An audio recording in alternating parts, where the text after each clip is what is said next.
ગુજરાત વિધાનસભાનું જે budget release થયું છે એમાં મહેસૂલ વિભાગ માટે કુલ 5195 કરોડની જોગવાઈ કરવામાં આવી છે.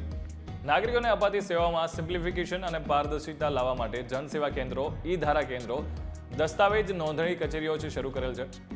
દર વર્ષે અંદાજે 90 લાખ લોકો આ કેન્દ્રોની મુલાકાત લઈ સંતોષકારક રીતે સેવાઓ મેળવે છે. નાગરિકોને મળતી સુવિધાઓમાં વધારો કરવા માટે અને ટેકનોલોજીના ઉપયોગ દ્વારા સેવાઓને વધારે સરળ બનાવવા માટે કેન્દ્રનું અપગ્રેડેશન કરવામાં આવશે.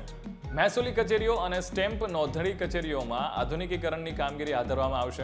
કપરાડા, બાવડા અને અંજાર ખાતે નવી મામલતદાર કચેરીઓનું નિર્માણ કરવામાં આવશે. અને એટલું જ નહીં, કલેક્ટર પ્રાંત કચેરીઓ, ક્વાર્ટર્સ બાંધકામ માટે પણ 183 કરોડની જોગવાઈ કરવામાં આવી છે. સબ રજિસ્ટ્રાર કચેરીઓનું પણ સંપૂર્ણ નવીનીકરણ કરવામાં આવશે, જેમાં બાંધકામ, ઓનલાઈન આઈટી વ્યવસ્થા, સીસીટીવી કેમેરા તેમજ નાગરિકો માટેની યોગ્ય સગવડો ઊભી કરવા માટે 39 કરોડની જોગવાઈ કરવામાં આવી છે.